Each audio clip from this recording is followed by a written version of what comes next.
High friends, welcome back to my channel. আশা করি তোমরা প্রত্যেকে ভালো আছো, আর আমিও আগের থেকে একটু ভালো আছি। তো কোনো বন্ধুদেরকে নয়, আজকে ডিরেক্ট কিছু কথা বলতে এসেছি। আমি নাম নিয়েই বলছি, মন্দিরা সোমনাথের সোমনাথকে। আমি মন্দিরার একটা 42 মিনিটের ভিডিও দেখলাম। যে ভিডিওটার জিস্ট এটাই ছিল যে মানে আমাদের সোমনাথ ভাই ঘরে বসে যে ট্রেডিং করছে, সেই ট্রেডিং থেকে তো সে সেই রকম একটা প্রফিট ইনকাম করতে পারছে না, তাহলে সে দ্বিতীয় কোনো কাজেরও চেষ্টা করছে না। এইভাবে কিভাবে সম্ভব? এটাই ছিল মন্দিরের একটা ক্ষোভের জায়গা। তো আমি সোমনাথ ভাইকে ডিরেক্ট বলতে চাই, আচ্ছা ভাই, আজকে তুমি যদি কোথাও একটা চাকরি করতে, কোথাও যদি কোনো কোম্পানিতে জব করতে, তাহলে হয়তো এই ছোটখাটো কাজগুলো, এই যে যেমন তোমার শ্বশুর মশাইয়ের ডেথ সার্টিফিকেট বের করা বলো, তোমার মেয়েকে স্কুল পৌঁছানো, বাড়িতে আনা বলো, যেগুলো সাংসারিক কাজকর্ম, সেগুলো মনে হয় মন্দিরা নিজের সংসার সামলিয়েই করতো। তাই না সোমনাথ ভাই? ভুল বললাম কি? মনে হয় ভুল বলিনি। তো সেই জায়গা থেকে দেখা যাচ্ছে যে মন্দিরা খুব সুন্দর ব্লগিং করে। ডে বাই ডে ওর চ্যানেলটাও বড় চ্যানেল, ডে বাই ডে ও খুব সুন্দরভাবে ব্লগিং করে নিজের চ্যানেলটাকে এগিয়েও নিয়ে গেছে। সেটাও ওর কেচ্ছা কেলেঙ্কারি দিয়েই হোক, ওর সুন্দর কথা বলা দিয়েই হোক, ওর নেকুম্যান্ডি হিসেবেই হোক, করে গেছে, করে গেছে। এবং যার দরুন ওর একটা মনিটাইজ চ্যানেল, মাস গেলে একটা ভালো টাকাও ইনকাম করে, তাই তো? কিন্তু সেই জায়গায় তুমি বাড়িতে বসে থাকো, তুমি বাড়িতে বসে থাকো। সেই জন্যই মন্দিরা আজকে তোমাকে এই ছোট ছোট কাজের কথাগুলো বলছিল, যে মন্দিরার বাবার ডেথ সার্টিফিকেটটা নিয়ে আসার জন্য, কি ছোটখাটো সংসারিক কাজ যেগুলো হয় সেগুলো করবার জন্য। তো তুমি বলো তো, যেই মেয়েটা সকাল থেকে রাত অব্দি এতখানি পরিশ্রম করে একখানা ব্লগ তৈরি করছে, সেই ব্লগটাকে এডিট করছে, পাবলিশ করছে, তার ধরুন একটা অর্থ ইনকাম করছে, সে সংসারও করছে, আবার মাস গেলে কিভাবে ইনকাম হয় সেই ইনকামের একটা জায়গাও সে তৈরি করছে তার ইউটিউবের মাধ্যমে। সেই জায়গায় তুমি পুরো বাড়িতে বসা, পুরোই বাড়িতে বসা। তাহলে তুমি কি করবে? তুমি কি করবে? এবার আমি মন্দিরার ভিডিওটাতে কি জানতে পারলাম যে তুমি ট্রেডিং করো, কিন্তু ট্রেডিং থেকে তুমি 5 পয়সাও লাভের মুখ দেখতে পাও, তাই তো?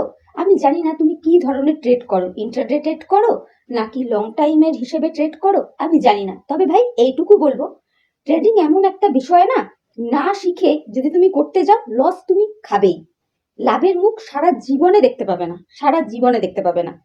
তবুও আহ, মানে কি বলবো, ইউটিউবে এখন বহু চ্যানেল আছে যেখান থেকে জেনে বুঝে যাও তুমি। লং টার্মের জন্য কোনো শেয়ার ফেয়ার কিনে 10 বছর 15 বছরের জন্য যদি রেখে দাও, তবুও একটা প্রফিট পাবে। কিন্তু ইন্টারডে যদি করতে যাও না শিখে, লস তোমার হবেই, হবেই। তাহলে তুমি যখন দেখতে পাচ্ছ যে তোমার এই ট্রেডিংটা থেকে কোনো ইনকাম আসছে না, তাহলে কেন ভাই এটার পেছনে পড়ে রয়েছো? কেন পড়ে রয়েছো?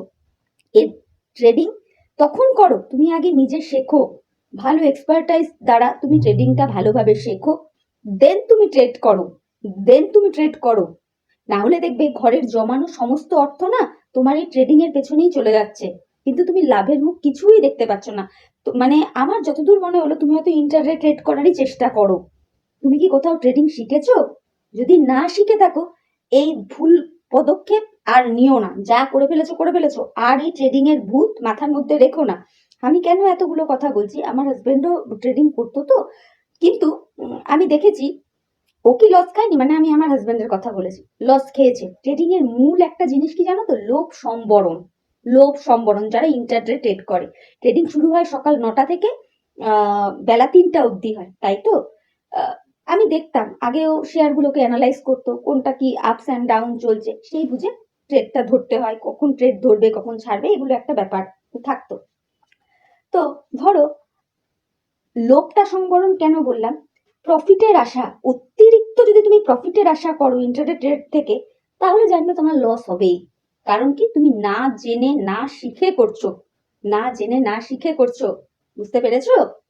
সেই জায়গায় বলবো, আমার হাজবেন্ডকে আমি দেখতাম, ও যখন ট্রেড করতো, যে অ্যামাউন্টটা লাগাতো, লাগিয়ে যেটা ওর এক্সপেক্ট থাকতো, সেটুকু উঠে গেলেই ও কিন্তু এক্সিট করে যেত, আর থাকতোই না, থাকতোই না। আমার মনে হয় তুমি সেই লোকগুলো সংবরণ করতে পারো না, বা এতদিনেও পেরে ওঠোনি। কেন হয়নি বলো তো? তুমি না শিখে কাজগুলো করেছো, না শিখে কাজগুলো করেছো। এবার আবার এসে আমার হাজবেন্ডের বিষয়, আমার হাজবেন্ডও লস খেয়েছে। খেয়েছে, একদমই সঠিক কথা। যেদিন ও লস খেত না, ও পুনরায় কিন্তু নতুন করে ট্রেড করতো না। বুঝতে পারলে? করতো না। তবে আমি তোমাকে একটা সাজেশন দিতে পারি, এই যে এত এত টাকা তুমি এই যে ট্রেডিং এ ঢোকাচ্ছ না, সেটা না ঢুকিয়ে কোনো মিউচুয়াল ফান্ডে রাখো, তবুও জানবে তুমি একটা লং টার্মের জন্য একটা ভালো ফিডব্যাক কিছু পাবে। পাবে, কারণ যারা মিউচুয়াল ফান্ডে থাকে তারা অনেক ভালো তোমার আমার থেকে শেয়ার মার্কেটটা বোঝে, তাই না?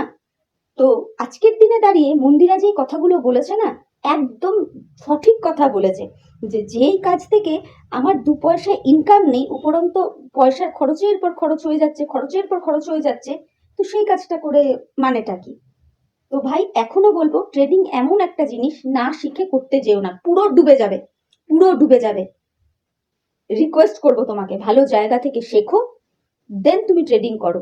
এটাও ঠিক কথা যে ট্রেডিং থেকে লক্ষ লক্ষ টাকা ইনকাম করা যায়। কারা করতে পারে? যারা এক্সপার্টাইজ দ্বারা শিখে এসে ট্রেডিংটা করছে তারা করতে পারে। আমার তোমার মতো আনাড়ি লোকজন আজকে গুটলো বাইতো কটক জায়ের মতন একটা কম্পিউটার ল্যাপটপ মোবাইল খুলে ট্রেডিং করতে বসে গেলাম, আমাদের দ্বারা হবে না। তো সেখানে দেখা যাবে কি, আমি যদি 10 টাকা লাগাই, পরের দিন হয়তো কোনো না কোনো কারণে ওই যে ঝড়ে বক মরার মতন হয়তো আমি 11 টাকা ইনকাম করেছি। ওই যে লোভটা আমি সম্বরণ করতে পারলাম না, আমি ভাবলাম আজকে তো 11 টাকা পেয়েছি, নিয়ে পুরোটাই লাগিয়ে দিই। পরের দিন দেখলাম যে 10 টাকাটা লাগিয়েছিলাম না, 10 টাকার 10 পয়সাও আর আমি দিলাম না। বুঝতে পেরেছো? তো আমি বলবো এখন ট্রেডিংটা তুমি বন্ধ রেখে একটা কোনো নর্মাল জবের চেষ্টা করো। আজকে তুমি এগুলো অস্বীকার করতে পারো? আজকে তোমার এই যে বাইক নিয়ে এই যে তুমি ঘুরে ঘুরে ঘুরে ঘুরে বেড়াও, এই যে তোমার ল্যাপটপ, এই যে তোমার থার্ড বার, এই যত কিছু জিনিসটা কিসের জন্য? আজকে সমস্তটাই তো মন্দিরা করে দিয়েছে, সমস্তটাই তো মন্দিরার টাকাতে। এটা কিন্তু আমরা প্রত্যেকেই জানি, প্রত্যেকটা ইউটিউবার দেখেছি, প্লাস ভিউয়ার্সরাও জানে। তাহলে তোমার কি অবদান আছে বলো তো? আর আমরা এই সমাজে না এখনো এই নীতিতেই চলি যে বউ যতই লক্ষ লক্ষ টাকা ইনকাম করুক, তার হাজবেন্ড যদি অকর্মণ না হয়, হাজবেন্ড যদি কিচ্ছু না করে, তাকে এই কথাটা শুনতেই হবে যে সে বউয়ের পয়সায় বসে বসে খায়। বুঝতে পেরেছো? তাকে মানুষ এইভাবেই বলবে যে একটা কুড়ে ছেলে, অলস, খাটতে চায় না, কাজ করতে চায় না। ওই তো জানে তো বউ মাস গেলে লক্ষ লক্ষ টাকা ইনকাম করবে, ওর আর কি দরকার কাজের? কেন এই ব্লেম গুলো শুনতে চাইছো? তো আমি তোমাকে একটা সাজেশন দিচ্ছি, ট্রেডিং করো। ট্রেডিং জিনিসটা খারাপ নয়, অবশ্যই ভালো জিনিস, তবে শিখে করো, এক্সপার্টাইজ দ্বারা শিখে দেন ট্রেডিং করো, না হলে নিঃস্ব হয়ে যাবে। আমি এটা তোমাকে ভালোর জন্য বললাম। আর যতদিন না শিখছো ততদিন অন্য কিছু জবের চেষ্টা করো, অন্য কিছু কাজের চেষ্টা করো। আজকে মন্দিরার কথাগুলো শুনে আমার মনে হলো যে এই কটা কথা তোমাকে বলতেই হয়, সেই জন্য বললাম। তারপরে দেখো সোমনাথ ভাই, তোমার কতগুলো জিনিসে যেমন ভুলগুলো আমি বলছি, তুমি কি চাও যে মন্দিরা সংসারের কাজও করবে, সে মেয়েকে নিয়ে স্কুলেও যাবে, রেশনও তুলবে, মানে এক কথায় বলতে গেলে ও সংসারও সামলাবে, বারও সামলাবে। তাহলে তুমি কি করবে ভাই? কি করবে? করবেটা কি? তোমারও তো একটা অ্যাক্টিভিটিস থাকা দরকার কিছু, তাই না? মন্দিরা কাজও করবে, মাস গেলে মোটা টাকা ইনকামও করবে, অথচ তুমি ঘরে বসে থাকবে কি নিয়ে? ট্রেডিং নিয়ে, যেখান থেকে তুমি 5-9 মাস ইনকাম করতে পারছো না। এগুলো কখনো ভেবে দেখেছো? এগুলো একটু ভেবে দেখো। আজকে কিন্তু মন্দিরা 42 মিনিটের যে ভিডিওটা করেছে, আজকে ওর কথাগুলোর সঙ্গে আমি সম্পূর্ণভাবে সহমত। যেই জায়গা থেকে সোমনাথ ভাই তুমি দেখছো যে 5টা 9 পয়সা তোমার প্রফিট হচ্ছে না, তুমি টাকার পর টাকা লাগিয়েই যাচ্ছ, সেই কাজটা করার মানেটা কি? করার মানেটা কি? তুমি তখন সেই কাজটা করো, আগে তুমি কাজটা শিখে এসো, দেন করো। তো যাই হোক, আরো এবার একটা কথা বলবো মন্দিরাকে। দেখো মন্দিরা, যখন তোমার হাজবেন্ডকে মানুষ কুড়ে বলতো, অলস বলতো একটা টাইম, তখন তুমিও কিন্তু খুব ভাবে প্রোটেস্ট করতে, আমার হাজবেন্ড কাজ করবে না, আমার হাজবেন্ডকে আমি বাইরে যেতে দেবো না, তোমরা বলার কে? এই যে কথাগুলো তুমি বলতে, এগুলো বলে তুমিও ঠিক করনি। তুমিও সোমনাথকে না অনেকাংশে ঘর কেন্দ্রিক, ঘর মুখো, বাড়িতে বসা টাইপের একটা মানুষে পরিণত করে ফেলেছো। এটা বলতে বাধ্য হলাম। যার কাজ যেটা, তাকে সেটা করতে দাও। আজকে তুমি ইউটিউবার, তুমি ব্লগার, তাই জন্য তুমি সংসারটা চালিয়ে নিতে পারছো। আজকে যদি তুমি ইউটিউবার না হতে, তখন কি করতে? আর সোমনাথ যদি এই কাজগুলো করেই যেত, তখন কি হতো একবার চিন্তা করে দেখেছো? আজকে তোমার একটা ইনকাম আছে বলে এখনো সুন্দর করে সবকিছুটা চলে যাচ্ছে। সেই জন্যই বলে যার কাজ যেটা, তাকে সেটা করতে দেওয়া উচিত, তাকে সেটা করতে দেওয়া উচিত। আর সোমনাথকে বলবো, মানে আজকে সকালে মন্দিরের কথাবার্তা শুনে যেটা আমি বুঝলাম, যেভাবে ও তোমার সাথে কথাবার্তা বলছিল, তাতে মনে হলো বেশ তুমি একটা ভালো কোম্পানিতে চাকরি করবে, যাই ইনকাম করো করে মাস গেলে তার হাতে টাকাটা তুলে দেবে, মন্দিরার হাতে দিয়ে তাকে তুমি বললে যে হ্যাঁ, এটা দিয়ে তুমি সংসার পাতি চালাও, আমি বাইরেটা মেনটেন করব, ও এরকম একটা পরিবেশ এক্সপেক্ট করেছিল বা করছে এখনো তোমার কাছ থেকে, কিন্তু যেটা তোমার দ্বারা হয়তো হবে না।